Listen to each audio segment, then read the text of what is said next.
I was a bone reader, passed down from generations of spiritual mediums, trained not just to touch the living but to feel death breathing behind their ribs, to see how many days they had left, not in years but in breaths, in beats, in trembling shadows behind their collarbones, and the day the Carter family invited me to their estate in New Jersey, I should have walked away the moment I stepped out of the car and saw the line of men holding baseball bats and guns like it was a party, but I didn't.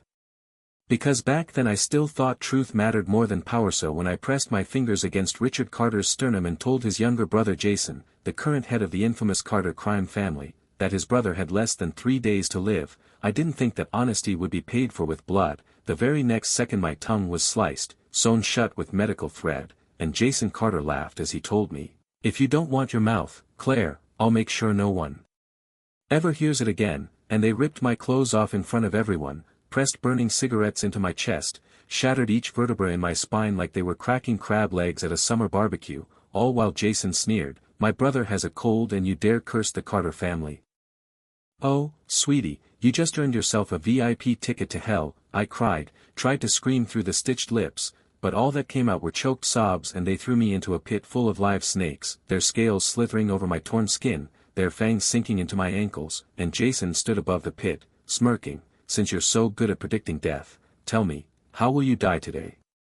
I closed my eyes and waited for death, but when I opened them again, I was standing outside the Carter estate, on the very day they first invited me, and my hands were shaking, but this time not from fear, from fury, from the chance the universe gave me to change everything. So when they greeted me and asked if I could read bones, I smiled and shook my head. "I'm just a paper doll maker, I don't know anything about death." The Carter men looked at each other, confused, then their expressions darkened like a storm rolling in, gripping their batons and blades, blocking the gates behind me. One of them snarled, "Miss Bennett, are you playing games with us?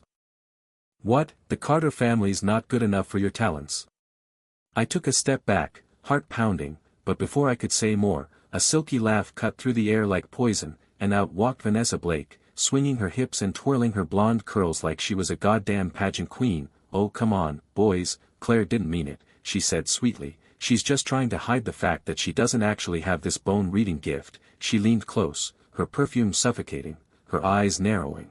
"I've studied medicine, you know," and I checked Richard myself. "He just has a light cold, nothing more. This little con artist is trying to scam the Carter family for money." Her voice oozed mockery as she glanced me up and down. "Honestly, Claire, with your looks, I thought you were just here to seduce someone." She smirked, typical two-bit psychic, trying to sleep her way into power. I clenched my fists, still smiling, because I knew what was coming and I needed them to show their true faces. "If you don't believe me," I said softly, "then go ahead and find someone else." But I had barely turned when Vanessa's eyes flicked to the men behind me, and suddenly, strong hands shoved me back to the ground. A wooden club slammed into my leg so hard I tasted blood, and before I could even scream, Vanessa was stepping on my chest in her stilettos, pressing down like she wanted to cave in my ribs. "You thought you could come here, insult the Carters, and walk out in one piece?" she hissed. "Not a chance." "Sweetie," she waved at the men behind her.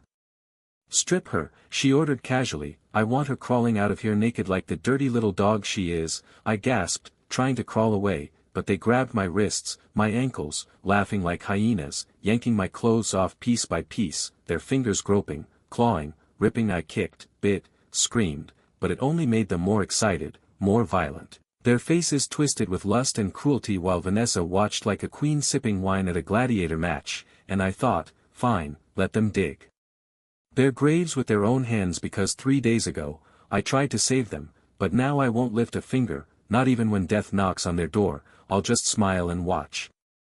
Jason Carter's shadow loomed over me like a guillotine as I stumbled out of the estate gates, clutching whatever shredded fabric remained of my clothes, legs trembling from the blow to my knee, the pain sharp and relentless. But I didn't get far, not with the sound of boots crunching gravel behind me and a hand like steel clamping down on my shoulder, yanking me back with a force that dislocated my joint with a sickening crack. I screamed, or tried to, but my voice was hoarse and broken, and Jason, still chewing on a cigarette like it was a goddamn toothpick, looked down at me with that cold-blooded amusement only psychopaths possess. "Going somewhere, sweetheart," he said, his fingers tightening on my bone until I felt it grind under his palm, and when my face contorted in pain, he only smiled wider, then snapped his fingers, and just like that, his goons descended again, dragging me across the dirt like a bag of garbage, fists and boots slamming into my ribs, my back, my face. One of them took special pleasure in twisting each of my fingers backward until they popped, like breaking a Barbie doll for fun. Another pried open my mouth and spat into it while someone else peeled my eyes open and did the same, a flood of bile and abuse as they hurled insults I'd heard before but never felt this deep. You dirty little freak, pretending to be a prophet, where's your magic now? You cursed Richard, maybe your whole bloodline's cursed, huh? You think you can scam the Carters and live? Every word followed by another blow, another kick, and I could barely stay conscious when Jason crouched beside me, planted the toe of his leather shoe against my lips, and shoved it in with enough force to tear the corners of my mouth. Aren't you going to apologize? He asked mockingly. You scared my whole family for nothing. Got everyone riled up. I think you owe us something in return, huh? Maybe your life. Or at least your dignity. I couldn't answer, so he jerked my chin up and barked, put her in the car. Next thing I knew I was being thrown into the back seat like a sack of bones, my arms twisted, bleeding, my spirit barely hanging on, and then I saw where we were going. Me paper shop, my grandfather's legacy, Heaven's Light Emporium, sitting quietly on the corner of Chinatown in San Francisco. Its faded red sign still intact, its windows reflecting the early dusk. That place wasn't just a store, it was a graveyard of prayers, of incense smoke and folded paper souls. It held my roots, my purpose, my everything. And Jason Carter just lit a cigarette and said, let's play a little game, Claire. He dragged me out of the car, stood me in front of the door I'd locked thousands of times with trembling reverence. Either you smash this place to bits yourself, or we smash you. Vanessa Blake laughed behind him, her heels clicking like a countdown, and she shoved a sledgehammer into my hands with manic delight. Go on, she whispered, it's your store or your skull. I stared at her, my vision swimming with blood and betrayal, but when I hesitated, she slapped me, long nails tearing my lip open. We're being generous, Claire, she sneered, the Carter family's giving you an out, you should be grateful. I looked back at Jason's men already kicking open the door, trampling over the handmade paper dolls my grandfather taught me to craft, using my sacred brushes to scrawl obscene graffiti over ancestor offerings, and something in me broke. I took the hammer, limped inside, and raised it over my head, each breath burning, my body screaming in protest, but I brought it down with all the rage and sorrow in my soul, smashing the altar, the shelves, the delicate statues, the centuries-old charms, tears falling silently as I destroyed the only place that ever felt like home. But I had no choice. Not when I was standing in the lion's den, and I swore in that moment if I survived, I'd make every last one of them pay. The Carters took my dignity, my shop, my blood, but they wouldn't take my purpose, not again. I was done playing nice, I was done hoping for mercy, and if they wanted war, I'd give them one, even if it killed me. The wreckage of my grandfather's paper shop still clung to my skin like ash and ghosts when Jason Carter stepped forward with that smug expression like he'd just bought my soul and wanted to auction it off for sport, leaning against the hood of his black SUV like he hadn't just ruined everything sacred to me.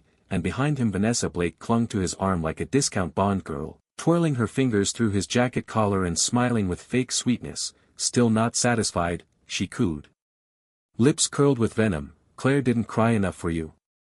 Jason exhaled a lazy puff of smoke, his eyes scanning my broken posture like I was some stray mutt limping around too long. Actually, he said, flicking ash off his sleeve, I'm in the mood for a little wager. I didn't answer, just stared at him with the kind of dead calm you only earn when you've already lost everything once, and that seemed to amuse him, because he clapped his hands and called his men forward like we were about to hold some game show. Let's see who's more accurate, he said, pacing like a damn ringmaster. Claire here with her ancient bone-reading voodoo versus Vanessa, my baby genius with her shiny modern medical degree. I could practically hear the smugness dripping off Vanessa as she giggled and kissed his cheek. You're too much, she purred, then turned to me with that viper smile. Scared, Claire?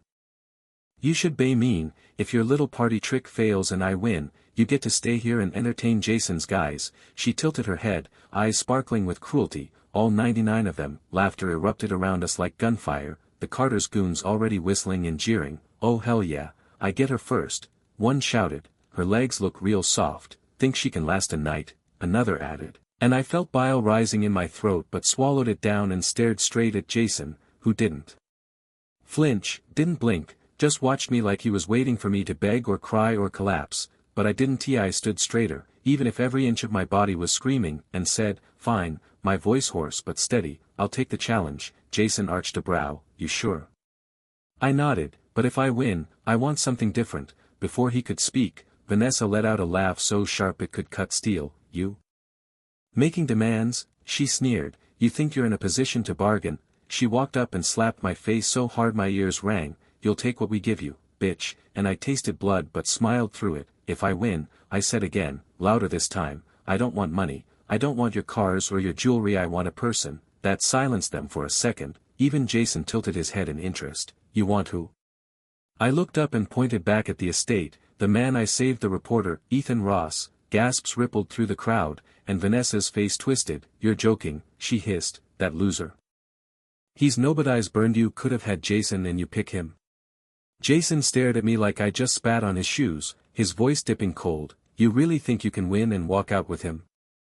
I nodded slowly, and that seemed to light something dangerous in his eyes, but he didn't say no because Jason Carter never backed down from a gamble, especially one he was so sure he'd win. All right then, he said at last, smile returning but darker now, slick with ego and threat. If you lose, you stay here, and I'll personally make sure you pay back every word you've ever spoken against my family. He stepped closer, leaned down to my ear. And if you think 99 guys is bad, you haven't seen what I'll do to you myself. Vanessa laughed and clapped, waving someone to bring a folding chair like we were doing this circus show right in the driveway. Let's go then, she said, pulling her lab coat tight like a costume. Let the battle begin. And before I could even breathe, they dragged me blindfolded into the house again, stronger drugs laced in a cloth this time, sharp floral notes meant to disorient. And I knew this wasn't just a contest, it was a setup. They were going to cheat, break the rules, kill me if they had to, and Jason would watch every second of it like it was free entertainment. I staggered through the hall, each step echoing like footsteps toward a guillotine, Vanessa's voice trailing behind me, fake sweet and low. Don't worry, Claire, I'm sure you'll look great bent over a poker table for the boys after this. I didn't respond, just dug my nails into my palms and reminded myself of one thing. I wasn't the same girl they thought they buried. I'd come back from worse, and I wasn't leaving here without Ethan Ross. The black cloth tied over my eyes stung with some kind of sickly sweet scent that made my head swim and my knees go weak. A narcotic perfume soaked into the fabric, and with each breath I felt my senses blur at the edges, like I was sinking underwater, but I held on, gritting my teeth as they dragged me deeper into the Carter estate, their laughter echoing down the marble halls like hyenas circling a carcass. And when we finally stopped, they shoved me forward, my body colliding with a cold metal bed, the kind you see in war zones or morgues, and Vanessa's voice came sharp and syrupy beside my ear. All right, clairvoyant queen, time to do your magic. Then she gave me one final push and walked off with her heels clicking away like she'd already won. I reached out with trembling fingers, brushing the bones of the man in front of me, and everything inside me screamed to recoil, to run, to set the whole place on fire, because what I touched wasn't the warmth of life. It was cold, stiff. Wrong, a dead body, and not just any corpse. This man had been brutalized, desecrated, and soaked in something darker than death itself. The moment I made contact I felt it, a tidal wave of malice crashing through my veins like acid, my pulse spiking as the corpse's residual energy curled its way up my arm like invisible barbed wire, and I realized what they'd done. Jason had given me a cursed corpse on purpose, infused with the rotting spiritual residue of his dead brother Richard Carter, who died with so much hatred and evil energy that the stench of it still lingered in his marrow. And now, that curse was targeting me, dragging me under, feeding off my breath, my blood, my soul, every ounce of life it could rip from my bones like I was a sacrificial offering. I tried to pull back but my hand was locked in place, the dead man's fingers somehow clenched around mine like a vice, and the cloth over my eyes felt tighter, suffocating, the scent stronger, and my heartbeat thundered in my ears as sweat ran down my spine, my body shaking uncontrollably. That thing, that curse, it was crawling into my lungs, strangling my throat until blood bubbled at the edges of my lips and dripped down my chin. Outside the door Vanessa's cackle rang like a bell from hell. You feel that, Claire? She shouted gleefully. That's karma strangling you like the fraud you are. Bet you wish you just accepted being our little toy now, huh? I couldn't answer, couldn't speak, could barely breathe, but I wasn't done, not yet. I wasn't going to die in Jason Carter's cursed basement with a dead man's hand around mine, so I did the only thing I could. I tightened my grip on the corpse's fingers, laced mine through his like I was holding the hand of a lover, leaned close enough that I could smell the rot curling off his skin, and bit the inside of my cheek until the blood welled up, thick and metallic, then spit it onto his face.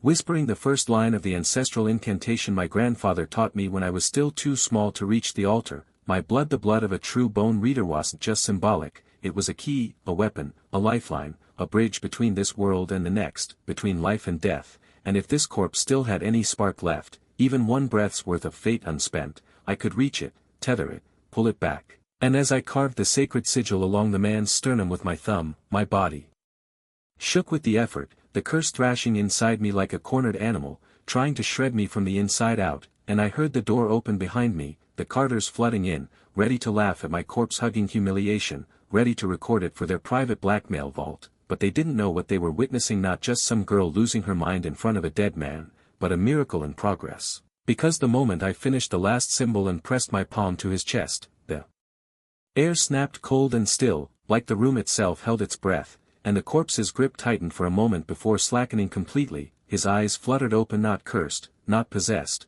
but alive, his chest rose, shallow and weak, but breathing, and I collapsed against the bed frame, barely able to whisper, "I got you," as Vanessa's triumphant scream cut short, her heels stumbling back against the marble floor. What the hell, no, was dead.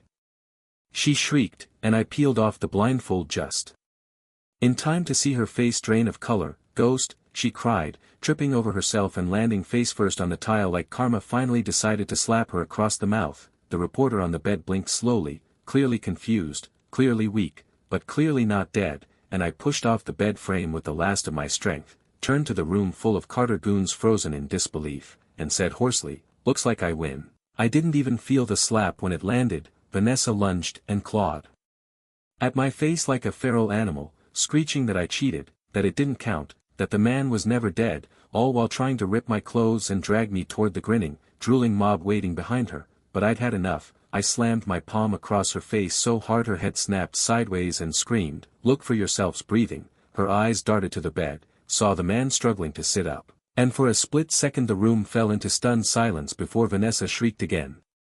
This time in real panic. "It's a setup," she faked it, "this isn't fair," and just like that the crowd turned, the rules forgotten, Jason storming in with cold fury in his eyes, his voice quiet and deadly. "She cheated," he said, and I looked him straight in the eye and answered, "Your brother's dead." Those words cracked the room like thunder, and Jason's face twisted with something I couldn't name, something sharp and unhinged, something that told me the game was over and the war had just begun.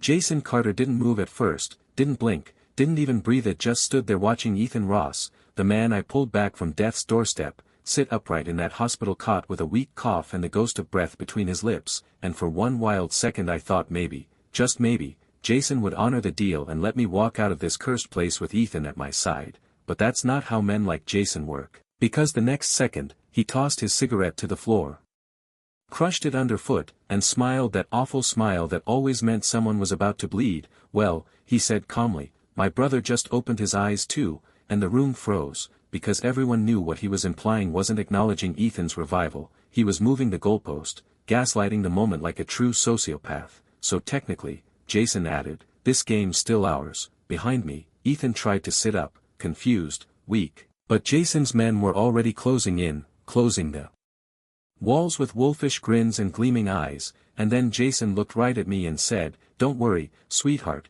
I told the boys to go easy on you, didn't want you dying before they get a turn." Rage boiled up in me so hot I thought I might explode, and I screamed, "Your brother didn't wake up, his corpse twitched from residual curse energy, that's it." Jason's expression didn't change, but his jaw tightened just enough for me to see I'd hit something raw, something festering under that polished surface, and then he lunged, his hand gripping my throat so tight my vision blurred, slamming me against the wall. "Say that again," he growled through gritted teeth. "Say my brother's dead again, and I swear to God, he's dead," I choked out, barely able to speak. "You buried him the moment you let your ego get in the way of saving him." Jason's pupils dilated, his rage snapping loose like a wire, and he shoved a burning cigarette into my chest, the heat searing into flesh like acid while I bit down on my scream, and then he turned to his men and roared, "Do it, break her, ruin her, I don't care if she dies on the floor, I want her destroyed." I was yanked off my feet, dragged backward by a dozen grabbing hands. Someone had already started ripping my shirt again, one man's hand gripping my wrist while another tried to pry my legs apart, and it felt like the world was ending right there. But before they could pin me down, something inside me snapped, the kind of survival instinct that doesn't come from logic or reason but from a fury so primal it tastes like blood in your mouth. I twisted, kicked, clawed at whatever skin I could reach, and then cracked. Emergency lights went out, the power cut with a hard mechanical snap that sent a ripple of panic through the room. Everything plunged into darkness except the dim red glow of backup. Lights flickering on, Jason yelled, "Who the fuck did that?" and chaos erupted. I didn't hesitate, reached for the fruit knife I'd tucked into my waistband hours ago just in case, and drove it straight into Jason's ribs when he lunged toward me, his eyes wide with shock and betrayal as blood soaked his white shirt. I broke free from the mob and ran, barefoot, bruised, bleeding, sprinting through Carter Hall like a fugitive ghost, heart hammering in my chest so loud it drowned out the alarms blaring behind me. But then he caught me. Jason's hand gripped my ankle and yanked me down hard. I hit the floor with a thud and thought it was over, but just as he started dragging me back toward the room, another hand reached for me, stronger, warmer, familiar, and pulled me into an embrace that shielded me like a wall of steel. "Claire." Ethan's voice, hoarse but alive, filled my ears as he kicked Jason back with everything he had, sending the crime boss reeling against the hallway wall with a curse, and Ethan didn't wait, just scooped me into his arms and bolted, carrying me bridal style through the chaos like some tragic action movie finale, blood soaking both of us, alarms screaming, bodies scrambling behind us trying to catch up, but none of them fast enough, none of them prepared for what came next, because we made it. Out we reached the gates, the getaway car Ethan had parked hours earlier, and I collapsed inside, sobbing, shaking, and clutching the USB drive he'd shoved into my hand during the escape. "You did it," he whispered, brushing blood-soaked hair from my face. "You saved me," and I stared at him, chest heaving, whispering, "No, you saved me." We made it to the hospital, barely conscious, but alive, and that was enough. Ethan's body was wrecked but stabilizing, my chest was bruised, cut, stitched, but my soul burned brighter than it ever had before. And when the cops arrived, real cops, with real badges and real names and no ties to the Carter family, I gave them everything, the flash drive, the photos, the curses, the list of names and money trails, and Ethan added the rest, every file, every wiretap, every recorded confession he'd risked his life to get, and by nightfall the entire Carter estate was under federal lockdown. Jason Carter was dragged from his own office in handcuffs, screaming that he was untouchable, that he'd change fate, that I owed him a second chance, but no one listened, and I watched from my hospital bed, for in one arm, bandages on my ribs, as the news headlines confirmed what I already knew. Jason Carter died in prison before the trial even began. Some called it a stroke, others said suicide, but I knew better, because when you build your entire empire on curses and blood, the Reaper always comes to collect. The thing about karma is that it never misses, it just waits for the perfect moment to hit like a brick to the face. And as I lay in my hospital bed days after Jason Carter died in prison, officially labeled a stroke, unofficially whispered as retribution, I watched the entire Carter empire unravel on national television like a slow-motion demolition, the FBI swarming every compound, freezing assets, unsealing documents, and dragging men in $1,000 suits out of limos by their hair. The headlines kept cycling: crime family dismantled, Jason Carter found dead in cell, Bone Reader's evidence leads to national crackdown. And while I'd be lying if I said it didn't give me some twisted sense of satisfaction, it wasn't the victory that kept me awake at night, it was the quiet that followed, the way trauma always lingers like smoke after a fire, thick and choking, the kind that seeps into your lungs no matter how many windows you open. And yet even in that silence, Ethan Ross was there, pulling up a chair beside me every morning, his arm in a sling, stitches along his temple, his eyes shadowed by everything he'd seen and survived, but somehow still soft when they looked at me,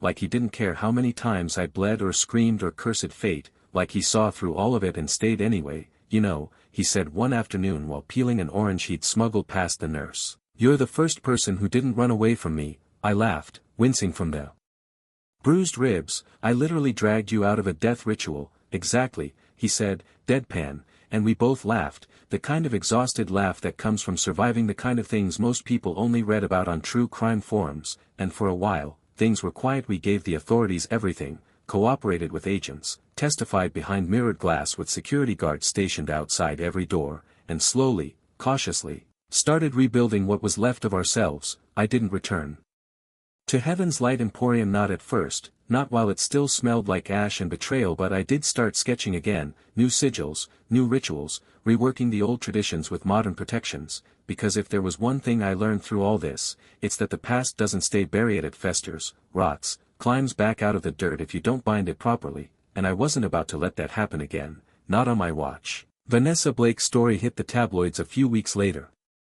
Though they sanitized most of it, disgraced medical student linked to Carter scandal, insider claims betrayal led to her brutal downfall, but they didn't show the footage of her being dragged back into the estate by Carter loyalists after she tried to run, didn't mention how she traded information to a rival gang for immunity, or how Jason, even in his unraveling spiral, had her punished in ways no tabloid would ever print. I heard whispers that her hands and feet were amputated, left to rot on a sidewalk like a warning sign, with mascara still streaked across her cheeks, but by the time the feds got there, she was gone, vanished, or possibly disposed of by the same monsters she once thought she controlled. And though part of me wanted to feel sorry for her, to see her as another pawn like I once was, I couldn't, not after the things she did, the things she enjoyed doing.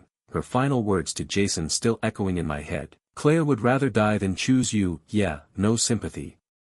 Just closure, raw and brutal and honest. Ethan healed slowly, stubbornly, asking me to move in with him once he could walk without assistance, and I considered it, but instead I said, "Not yet, I have one more thing to do." I went back to the ruins of my shop, the walls blackened, shelves crushed, offerings scattered like fallen prayers, and I swept every inch with my own hands, rebuilt it plank by plank, not because I needed the business, but because it was mine, the last thread connecting me to my grandfather. And this time I didn't hang up the old wooden sign, I carved a new one, bone and blood burned into black walnut, because this wasn't about appeasing spirits anymore, it was about balance, about justice, about calling things by their real names. People came slowly, at first out of curiosity, then out of desperation, the sick, the haunted, the betrayed, and I didn't turn anyone away, but I did tell them the truth. I'm not here to comfort you, I'm here to confront what's chasing you. And when word spread that the infamous Carter witch had returned, I didn't deny it, I wore it like armor, because the old me might have flinched at being called cursed, but the new me? I was a curse for people like Jason, for families like his, for every powerful name that thought death was negotiable and pain was just a price someone else paid. One night, as I locked up, Ethan showed up outside with that crooked smile and a paper bag full of takeout. "I figured you'd forget to eat again," he said, and I pulled him inside without saying a word. We ate by candlelight on the floor, surrounded by incense and quiet hums of spirits passing through, and when he asked, "Are you ever going to stop looking over your shoulder?" I leaned into him and said, "Only when I know the rest of them are gone." "The Carters?" he asked, and I shook my head. "Not just them, all of them, every monster hiding behind money and blood, every smiling face that thinks suffering makes them immortal." And he didn't argue, just held my hand tighter, and for the first time in a long, long time, I felt the kind of stillness that doesn't come from safety, but from choosing your own war and surviving it. I was Claire Bennett, last of the bone readers, the girl who burned her past and stitched her future together with red thread and grit, and no matter what came next, I wasn't afraid anymore, because death had tried to claim me, and I made it bleed.